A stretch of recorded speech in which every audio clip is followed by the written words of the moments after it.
ये बात आप जरूर स्वीकार करें कि सोते समय आपको बहुत सावधान रहना है।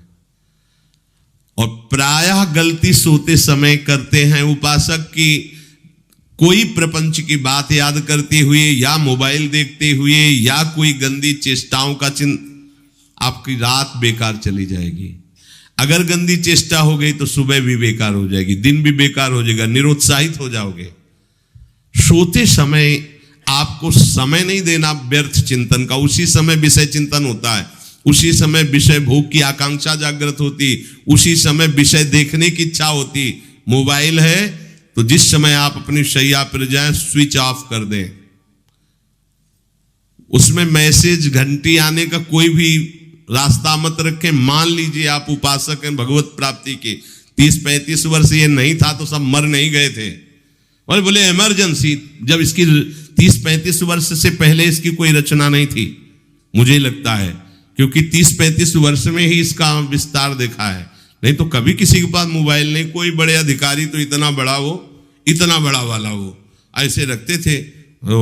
नहीं तो मोबाइल तो हमें लगता है 30-35 वर्ष। तो फिर इमरजेंसी कैसे चलती थी? कैसे चलती थी इमरजेंसी? और आप ब्रह्मा हो क्या कि इमरजेंसी संभाल लोगे? स्विच ऑफ करो। जो सब इमरजेंसी संभालने के लिए तैयार, रात दिन न सोता है, वो हर समय जागृत रहता है, वो हमारा आराध्य देव है।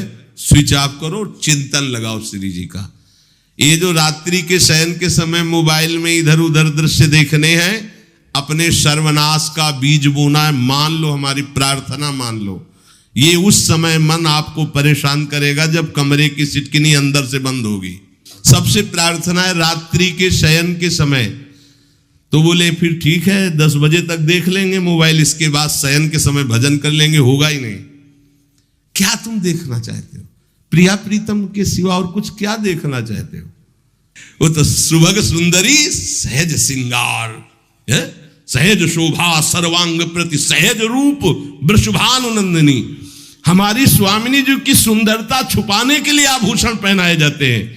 औरों को तो आभूषण सुंदरता बढ़ाने के लिए, यहां छवि के छिपाए बे को ऐसे के दास होके क्या देखोगे मोबाइल में? क्या देखना चाहते हो? वासना की क्रीड़ा, और तुम उस क्रीड़ा को देखना चाहते हो? परमार्थ के पथिक हो। देखना है तो प्रभु को देखने की वृत्ति रखो, अन्यथा मूंद लो आंखें। प्यारे, महान फल प्राप्त करोगे। सबसे प्रार्थना है एकांत में मोबाइल रूपी दुश्मन से बचो। क्योंकि जब आप गंदी बात कहीं देखोगे तो आपके अंदर वैसे ही चिंतन बनेगा, वो ऐसे ही लगेगा मैं भी ऐसा करूं, मैं भी ऐसा भोगूं, मैं भी ऐसा देखूं। मान लीजिए आप, जब हमारे शास्त्र कहते हैं कि पशु पक्षियों के मैथुन को भी नहीं देखना है, अगर ऐसा एक बार दृष्टि पड़े तो मानसिक प्रणाम करके दोबारा दृष्टि ना देना। और आप मोबाइल में ऐसी चेष्टाएं देखोगे, कैसे आप भगवत भजन करोगे? कैसे भगवत प्राप्ति का उद्देश्य रख पाओगे?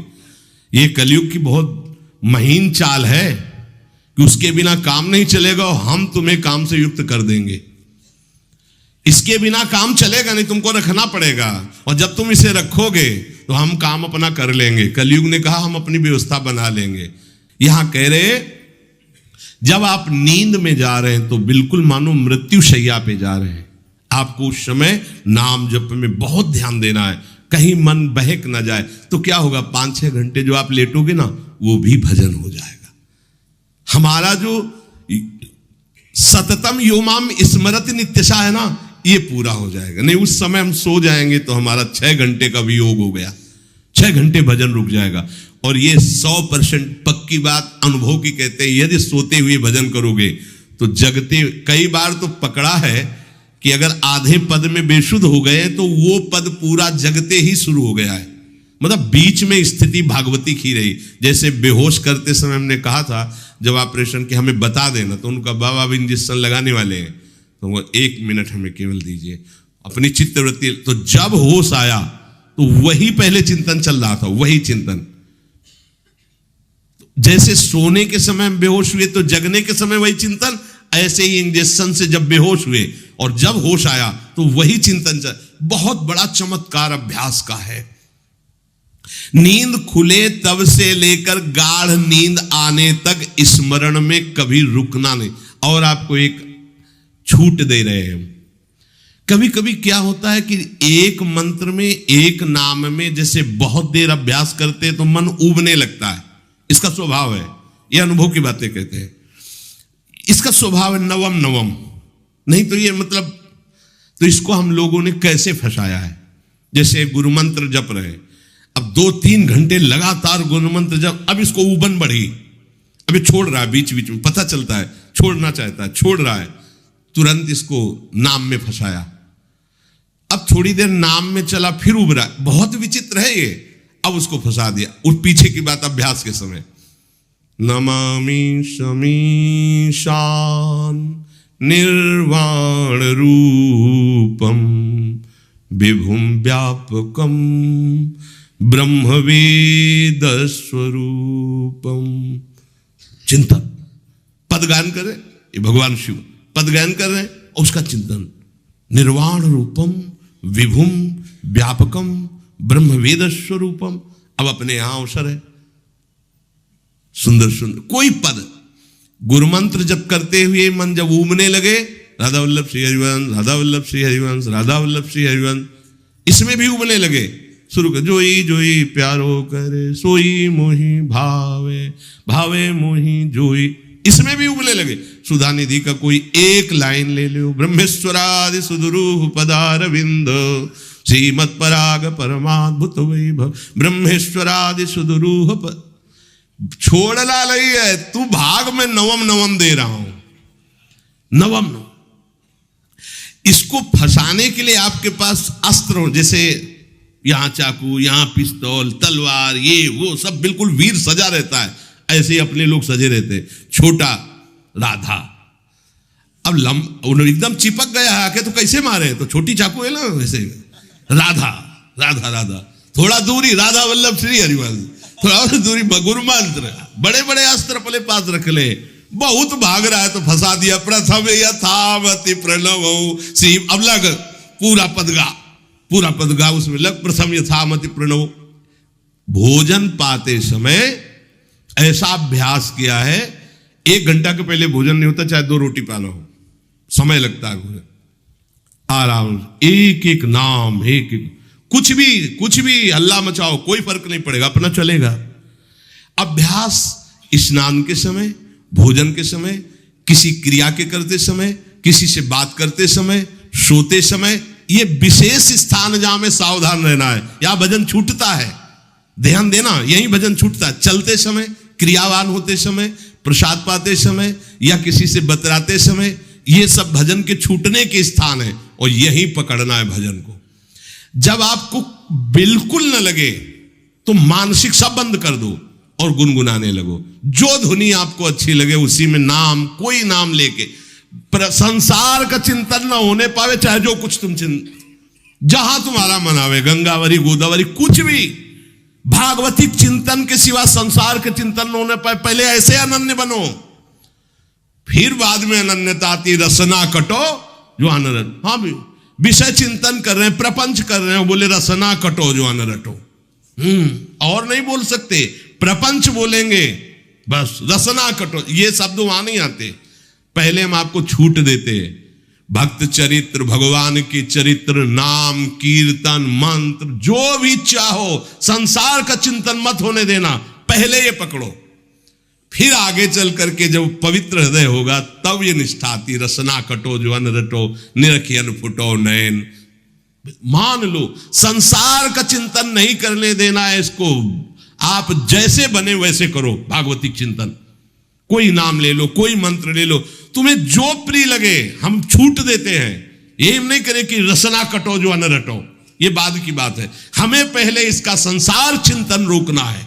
कैसे छूटेगा, कैसे छूटेगा, हमें यह पकड़ना है, नहीं तो निष्ठा की बात। जो हरि नाम जगत त्रिशिरोमणि वंश बिना कबहू, हरिवंश बोलेंगे नहीं, हरि बोलना नहीं है, हरि बोलना नहीं, क्योंकि जो हरिनाम जगत शिरोमणि वंश बिना, हरिवंश बोलना नहीं है, क्योंकि प्रपंच में रति। तो क्या करो, जो तुम्हें प्रिय लगे पहले उसे पकड़ो, ये हम अंदर की बात करें, प्रवचन की बात नहीं कह रहे। मन को फंसाना है हमें। राम कृष्ण हरि जहां लगे इसको लगाओ, पहले इसको फंसाओ, संसार का चिंतन न होने दे। गीता भागवत भक्त चरित्र कुछ भी कहीं भी इसे फंसाओ, पहले संसार का चिंतन न होने दो, फिर लाओ इसको घुमा के निकुंज वाटिका में। फिर तो भागेगा ही नहीं, फिर नहीं भागेगा। अब सीधे निकुंज वाटिका में किसी महाभाग्यशाली गुरु आश्रित का लगेगा, अन्यथा बहुत प्रपंची मन है। आप आश्रय इधर का लोगे, प्रपंच का चिंतन करोगे, बात बनेगी नहीं। चिंतन छोड़ना है हमें, जैसे बने तैसे संसार का चिंतन छूट जाए तो हम विजय को प्राप्त होंगे। ध्यान दीजिए, इस परमात्म तत्व को वही प्राप्त कर पाता है जिसका राग बीत गया है, खत्म हो गया है, वैराग्यवान। ज्यादा परिश्रम नहीं है वैराग्य में, विवेक नहीं होने के कारण हम वैराग्य नहीं धारण कर पाते। हम बाहरी बातों को वैराग्य ले लेते हैं, ऐसा कपड़ा बदल लेना या कपड़ा ना पहनना या लौकी का कमंडल, मिट्टी का पात्र, तो हम अपने को वैरागी। बात यहां नहीं रुकेगी। वैराग्य का इतना ही मतलब नहीं, ये भी एक बाह्य अंग है वैराग्य का, पर वैराग्य का सच्चा स्वरूप है वीतरागा। कहीं कुछ भी अच्छा नहीं लग रहा, कोई भी सुख आकर्षित नहीं कर रहा, लोक लोकांतर की प्रतिष्ठा, मान, सुख, ऐश्वर्य, व्यक्ति कुछ अच्छा नहीं लगा, राग खत्म हो गया। ऐसा उस अक्षर ब्रह्म को, अविनाशी तत्व को जान पाता है। जगते भयो फिरे बैरागी। जैसी हरिवंश प्रपंच बंच सब ये काल ब्याल को खायो। हालत यह है कि जैसे सांप ने मेढक को पकड़ रखा और मेढक सामने पतिंगा को, कीड़े को पकड़ना चाहता है। उसे यह पता नहीं कि मैं खुद किसी का कवल बन चुका हूं, वो एक झटके में मुझे अपने पेट में ले जाएगा। ऐसे ही हम सब हैं, काल के द्वारा ग्रसित है। काल ने हमें पकड़ रखा है, पर हम भोग भोगना चाहते हैं। हम नाना प्रकार की मान प्रतिष्ठा पाना चाहिए, ये पता नहीं एक झटके में हमारा अस्तित्व ही खत्म हो जाएगा। जिनके अंतःकरण में किसी भी व्यक्ति, वस्तु, स्थान, पद, प्रतिष्ठा का राग ही नहीं रह गया है, उसे कहते हैं वैराग्य वान। वीतरागाह, राग ही नहीं है। जिनका अंतःकरण निष्पाप निर्मल हो चुका है, जिनके हृदय में केवल भगवत प्राप्ति की उत्कट लालसा जागृत हो गई है, ऐसा साधन संपन्न उपासक परमात्म तत्व में प्रवेश पाता है। अध्यात्म मार्ग की ऊंचाई पर वो स्थित हो जाता है। यदि छंतु ब्रह्मचर्यम चरंती, जिनकी इच्छा एकमात्र भगवत प्राप्ति की है, यदि छंतो, तो उनको क्या करना होगा? ब्रह्मचर्यम चरंती, ब्रह्मचर्य का पालन करना होगा। प्रत्येक इंद्रियों का निर्विषय हो जाना वास्तविक ब्रह्मचर्य है। केवल जनेंद्री से ही ब्रह्मचर्य को नहीं लेते। हमारी प्रत्येक इंद्री भोगों से रहित होकर भगवत अनुराग में, नेत्र प्रभु को देखना चाहते हैं, त्वगेंद्री प्रभु को स्पर्श करना चाहती है, घ्राणेंद्री प्रभु के श्री अंग की गंध पाना चाहती है, श्रवणेंद्री प्रभु के वचन सुनना चाहती है। एक एक इंद्री अपने प्रभु में लग गई, अंतर्मुख हो गई, बाहर विषयों का त्याग हो गया। इसे ब्रह्मचर्य कहते हैं। पर प्रारंभिक ब्रह्मचर्य में जनेंद्री का ब्रह्मचर्य अत्यंत आवश्यक है। यदि जनेंद्री जन्य व्यभिचार दोष से युक्त है तो कदापि उसे भगवत प्राप्ति नहीं हो सकती। शुभगति व्यभिचारी शुभ गति चाहे, असंभव। और भगवत मार्ग में सबसे बड़ा दुश्मन यही व्यभिचार दोष है, काम। इसी से हमारा हृदय मलिन होता रहता है, अंधा बटे पड़ा चबाए वाली दशा रहती। कहते हमें 50 वर्ष हो गए।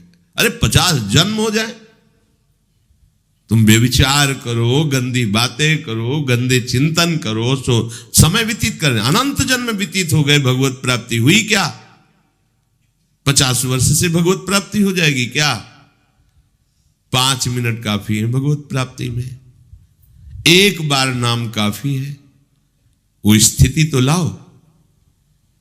बार बार बहिर्मुख वृत्तियों के द्वारा विषयों में सुख बुद्धि कर लेने से हमारा सारा का सारा अध्यात्म चिंतन बदलता रहता है, इसलिए लाभ नहीं मिल पाता, एक रस चिंतन नहीं रह पाता। बार बार विक्षेपी विषय करते रहते हो, हम सहते रहते हैं और भोगते रहते हैं। एक बार तो हिम्मत करके उठो, अब लो नशानी अब ना नशई हो, एक बार तो दृढ़ बनो। बस मन के अनुकूल चलने की बात को तुम्हें रोकना होगा, तभी तुम्हारे अंदर यदि क्षंतो, ऐसी इच्छा जागृत होगी। पक्का पक्का ऐसा ही है, जब हम किसी विषय के वेग को सहते हैं, विषय नहीं भोगते हैं, तो मन बहुत जलाता है। उस जलन में फिर एक ही बात होती है, बस भगवत प्राप्ति हो जाए, झंझट खत्म हो जाए। कब तक हम इसमें चलेंगे? एक बार भगवत, वो जलन हमको भगवत प्राप्ति की इच्छा प्रकट करती है। अपने लोग क्या करते हैं, जलन को मिटाने की कोशिश करने लगते हैं, तो भगवत प्राप्ति की इच्छा क्या, भोग प्राप्ति की तृष्णा जागृत हो जाती है। भोगे हुए भोगों को बार बार भोगने की इच्छा का नाम तृष्णा है। बाहर और भीतर से कोई सहयोगी नहीं, जल रहा है उपासक, तब रास्ता निकलता है भगवत प्राप्ति का, तब इच्छा प्रकट होती। अब नहीं, बहुत जल लिया, अब तो केवल प्रियाजू के समीप जाना है, अब तो प्रभु के सानिध्य में रहना है, नहीं इन भोगों की जलन में जलना है। पर यहां तक पहुंचने के लिए जलना होगा, तभी लिखा सहित सहित बाढ़ है भगति तास्तितिक्षस्व भारत, क्योंकि आगमा पाइनो अनित्यास, ये नाशवान काम क्रोधादि तुम्हें प्रेरित करेंगे, तुम इनके वेगों को सह जाओ। ये स्थायी नहीं है, आगमा पाइनो है, आने जाने वाले हैं, और ये सहन करने से नष्ट होते हैं, भोगने से बढ़ते हैं। यदि क्षंतो, अगर भगवत प्राप्ति की इच्छा है तो ब्रह्मचर्यम चरंती, ब्रह्मचर्य का पालन करना ही होगा, इसमें कोई गुंजाइश नहीं, क्योंकि आप चल ही नहीं सकते।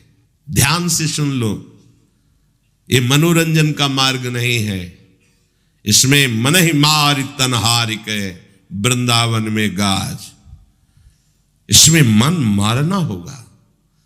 प्रायः ये मन को दुलार करने वाले लोग कभी भाग्य से सत्संग में भी आ जाते हैं, कभी श्री विग्रह के दर्शन करने भी मंदिर पहुंच जाते हैं, कभी तीर्थ याटन भी करते हैं, पर इनका कोई लक्ष्य नहीं होता।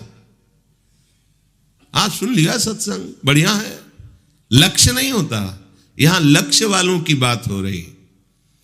यदि क्षंतो, यदि तुम्हारी ऐसी इच्छा जागृत हो रही किसी जन्म में भगवत प्राप्ति करनी, तो ब्रह्मचर्यम चरंती, आप सच्ची मानिए, जिसके निकालने में तुमको सुख की अनुभूति हो रही, उसको रोकने में कितनी सुख की अनुभूति होगी। उन्मत्त हो जाओगे, बहुत जल्दी आपके सारे के सारे करण भगवदाकार होने लगेंगे यदि आप ब्रह्मचर्य का पालन करेंगे। शरीर स्वस्थ, हल्का, मन प्रसन्न, नींद आदि पर विजय, कितने गुण ही गुण। और ब्रह्मचर्यहीन आलस्य, प्रमाद, भोगों का चिंतन, मन का डिप्रेशन में पहुंचना, कमर में दर्द, टांगों में दर्द, सर में दर्द, घबराहट होना, बिना किसी कारण के मन भयभीत हो रहा है, भोजन अपच हो रहा है, बिना किसी प्रक्रिया के वीरनाश हो रहा है, बिना किसी प्रक्रिया के। काहे को मृत्यु स्वयं स्वीकार कर रहे हो, ये मृत्यु है। चाहे भगवान दत्तात्रेय जी बोल रहे हैं या भगवान कपिल देव जी बोल रहे हो, जब उपासक को संबोधन करते हैं भगवत प्राप्ति के लिए, तो कहते हैं कि इस भोग वृत्ति को साक्षात मृत्यु रूप देखो, ये मृत्यु है तुम्हारी। जब शरीर राग त्यागना है तो तुम शरीर से भोग भोगोगे तो आसक्ति शरीर की पुष्ट होगी, आसक्ति भोग सुख की पुष्ट होगी, है नहीं। कितने दिन शरीर रहेगा, कितने दिन भोग रहेंगे। विचारवान बनो, ब्रह्मचर्यम चरंती, ब्रह्मचर्य का पालन करो। उपासक जो ब्रह्मचारी होता है उसका खिला हुआ चेहरा रहता है, जैसे कमल खिला हुआ, बिना किसी कारण के उसकी मुख मुद्रा में प्रसन्नता होती है। जो ब्रह्मचर्यहीन होता है बुझा हुआ चेहरा होता है, तेजहीन, बिना किसी कारण के वो शोकग्रस्त लगता है। बैठा है, आपको लग रहा है शांत है, लेकिन आप चेहरे को देखो, वो एक शोकग्रस्त है, कुम्हलाया हुआ चेहरा, अशांत चेहरा। मुख प्रसन्न, तन तेज विराजा, यह है ब्रह्मचर्यम चरंती, भगवत आराधन संपन्न उपासक का। जैसे आग में पैर रखते हुए कोई चले तो कैसे चलेगा, ऐसे ही ब्रह्मचारी की पहचान है। इतनी स्फूर्ति उसके अंदर होती, जैसे आग में चलने वाला पूरा पैर नहीं रख पाएगा, अगला कदम रख देगा क्योंकि ताप लग रहा है, ऐसे उसकी स्फूर्ति होती पैरों में। उसकी आंखें एकाग्र रहती है, चंचलता इधर उधर या बार बार झपकना, यह विषयी पुरुष का लक्षण है। बार बार पलक झपकना, यह विषयी पुरुष का लक्षण है। इधर उधर ताक झांक, चंचलता, ऐसा बैठे तिनका तोड़ रहा है, पैर हिला, ये सब विषयी पुरुष के लक्षण है। ये तो बिल्कुल साधारण स्पष्ट दिखाई देता है आदमी विषयी है या ब्रह्मचारी, एक सेकंड में लक्षण होते हैं।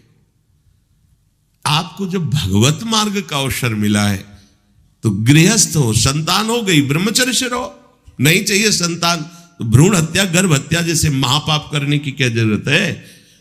उसी वीर से संतान उत्पन्न होती है जिसको आप नष्ट कर रहे हो, जिसको आप ऐसे पानी में बहा रहे हो, व्यर्थ फेंक रहे हो, तो उसको भ्रूण हत्या का पाप लग रहा है, तो तुमको पुण्य लग रहा है, वीरपात कर रहे हो तुम्हें भी वही हत्या लग रही है, क्योंकि उसमें वही जीवात्मा है जो मां के गर्भ में जाके बालक रूप धारण कर लेती है, उसको तुम नष्ट कर रहे हो। पर बुद्धि भ्रष्ट हो गई है, समझ में नहीं आता, व्यर्थ में वीरपात करते हो, व्यर्थ में। तुम्हारा भजन बनेगा, तुम अध्यात्म के योगी बनोगे, मजाक है अध्यात्म का मार्ग। होश में हो जाओ, ये मन के दुलार को बंद करो। जब तक इच्छा ही नहीं भगवत प्राप्ति की, तो फिर तुम कैसे भगवत प्राप्ति कर पाओगे। भगवत प्राप्ति की इच्छा कैसे होगी जब तुम्हारी इस तरह से निंदनीय वृत्तियां हैं। इंद्रियों को दुलार कर रहे हो, मन को दुलार कर रहे हो, भगवत प्राप्ति चाहते हो, आचरण नीच और चाहते हो उच्च पदवी। सावधान हो जाओ।